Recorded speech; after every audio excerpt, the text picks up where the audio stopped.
요한복음 5장 21절 아버지께서 죽은 자들을 일으켜 살리심같이 아들도 자기가 원하는 자들을 살리느니라. 아버지께서 아무도 심판하지 아니하시고 심판을 다 아들에게 맡기셨으니 아버지께서 자기 속에 생명이 있음같이 아들에게도 생명을 주어 그 속에 있게 하셨고 또 인자됨으로 말미암아 심판하는 권한을 주셨느니라. 아멘. 그리스도가 하나님과 동등하시다는 사실을 사도 요한은 영생, 즉 구원, 생명 얻음과 심판 두 맥락에서 증거를 합니다. 21절을 보면 살리는 일은 하나님과 그리스도 의지에서 발생합니다. 복음서에 실린 살리는 사건들 이면에 하나님과 그리스도가 역사한다라는 거예요. 이 마지막 때는 그 사람 안에 그리스도의 생명이 나타나는 일이 가장 중요하다라는 거예요.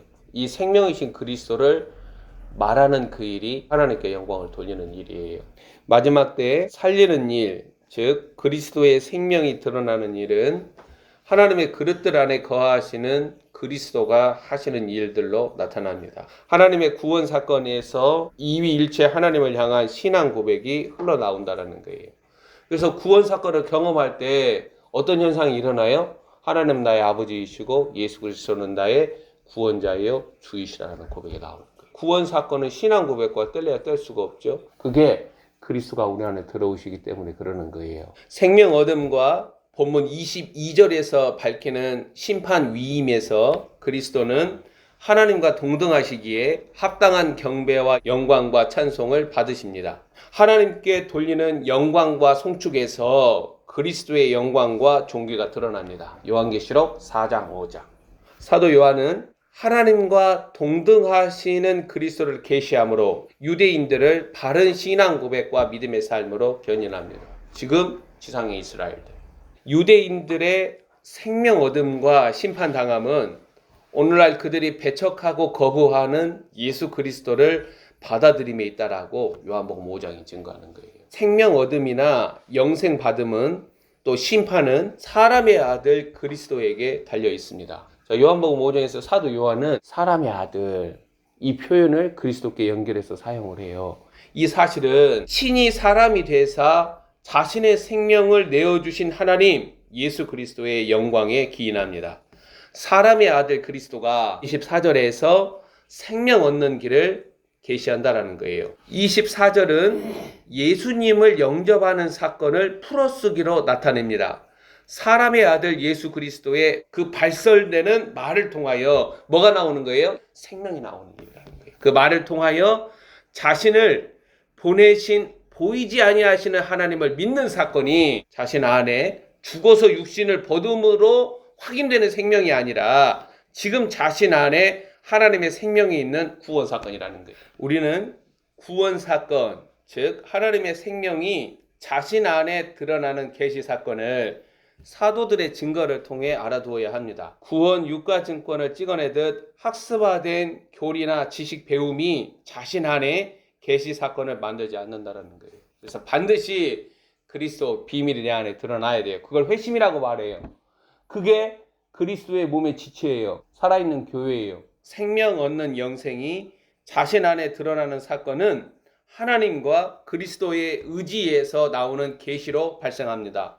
사도 요한의 증거는 그 사실을 말해주는 거예요. 믿음은 계시 사건이에요. 갈라디아서.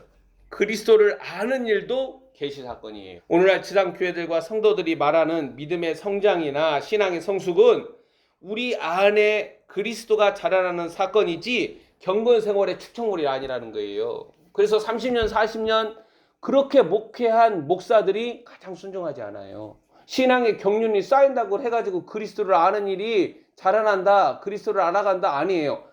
하나님에 관하여서 지식이 자라날 뿐이에요. 아무런 생명의 변화가 나오지 않아요.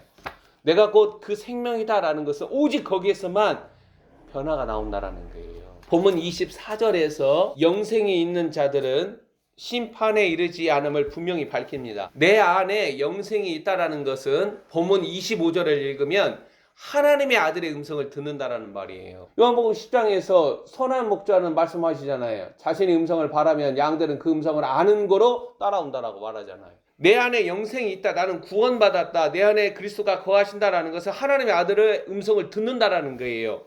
우리는 하나님을 겉사람, 혼이 아니라 속사람, 영이라는 기관을 통해 알게 됩니다. 듣고 믿음은 죽은 자들이 살아난다라는 사실과 연결되어서 영이 살아남으로 하나님과의 관계가 구축되는 거예요.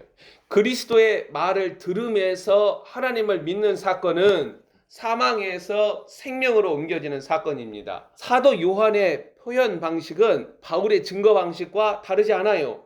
예수 그리스도를 믿는 자들은 그리스도의 음성을 듣는 자라는 거예요. 그 듣고 믿음은 어떻게 일어나는 거예요? 하나님과 그리스도의 그 의지에서 그리스도가 우리 안에 드러남으로 일어나는 거예요. 내가 구원받았다라는 표현이 이것이에요. 내가 믿는다. 이 믿는 것이 굉장히 우리 안에 실체로 다가오지 않으면은 뜬구름 같은 거니까. 그래서 끊임없이 펌프질을 하는 거예요. 25절에 의하면 그리스도가 오시는 때 그의 음성을 바라는 때 듣는 자들이 살아난다라는 거예요. 주님의 음성을 듣는 것은 내 영이 살아나는 사건이에요. 다른 것으로 내가 살았다라고 말을 할 수가 없어요. 그리스도가 내 안에 들어오심으로 내 영과 혼이 분리되지 아니하면 우리는 혼을 의지해서 그리스도가 내 안에 거하신다, 나는 주님을 믿는다, 나는 구원받다, 그렇게 얘기를 하는데 그렇게 일어나지 않아요. 그리스도가 발설하시는 말은 듣는 자들에게 생명입니다. 이 사실을 26절에서 알 수가 있어요. 그래서 그리스도께서 발설하실 때 하나님의 생명이 역사하는 거죠. 그가 말을 발설하는 행위는 그 안에 생명이 듣는 자들의 영을 살려내어 그들 안에 거하는 사건입니다. 예수께서 내가 곧 그 생명이다고 계시하실 때 우리는 생명의 발현으로서 나타나는 것이 아닌 하나님의 생명이신 그리스도가 우리 안에 거하는 사건을 경험한다라는 거예요. 자, 영생이라는 것은 사도 요한의 증거 24절, 25절, 26절에 의하면 육신의 장막을 벗어나는 결과로 확인되지 않는다라는 거예요. 지금 내 안에 그 영생이 있다라는 거예요. 지금 영생의 실체는 그리스도의 음성을 들음으로 드러나게 됩니다. 사람의 아들이신 그리스도는 영생을 주시는 하나님이시자 동시에 27절에 의하면 심판하시는 하나님이시다라는 거예요. 하나님 아버지께서는 그리스도가 사람의 아들이시기 때문에 심판을 시행하시는 권위를 주셨습니다. 아담에게서 난 모든 자들을 사람의 아들이신 그리스도가 유일하게 심판하신다라는 사실은 그리스도가 사람과 같이 되시고 친히 자신의 생명을 사람들 위해서 내어주신다는 사실을 물고 있다는 거예요. 그래서 영이신 하나님이 아닌 사람의 아들이신 그리스도가 심판하시는 권위를 가지신다는 거예요. 자, 그리고 본문 30절에서 심판을 시행하시는 방식을 드러내시는데 내가 아무것도 스스로 할 수 없노라 듣는 대로 심판하노니 나는 나의 뜻대로 하려 하지 않고 나를 보내신 이의 뜻대로 하려 함으로 내 심판은 의로우니라. 사람의 아들이신 그리스도의 심판은 자신의 뜻을 따르지 않고 자신을 보내신 하나님 아버지의 뜻을 쫓아 시행됩니다. 지상교회들과 성도들은 이위일체 하나님의 사역 방식, 구원하심과 심판하심에 관하여서 친히 밝히시는 원리에 주목해야 한다는 거예요. 그래서 5장이 중요합니다. 마지막 때 혼돈과 미혹과 거짓의 영들이 역사할 때에 누군가가 자신이 하나님의 종으로 하나님의 사역을 행한다라고 말할 때 듣는 자들은 참으로 그가 하나님의 종으로 하나님의 사역을 하고 있는가의 여부를 사도 요한을 통하여 드러나는 하나님의 방식과 원리를 쫓아서 분별한다는 거예요. 구원과 심판에 관하여서 동일하게 적용되는 하나님의 방식과 원리를 따르지 않는 사역 행위는 지상교회들이나 목사들이 법대로 경계하지 않은 자들로서 승리자의 관을 얻지 못합니다. 나사렛 예수 그리스도는 구원 사역이나 심판에 관하여서 자신의 뜻을 쫓음이라는 방식을 철저하게 거부하신다는 거예요. 무슨 말입니까? 아담의 방식, 아담의 길을 철저하게 버린다는 거예요. 본문 30절에서 친히 내가 아무것도 스스로 할 수 없다라고 분명히 말씀하시고 31절에서 증언이라는 사역 행위와 증언자로서의 권위를 스스로 주장하지 않습니다.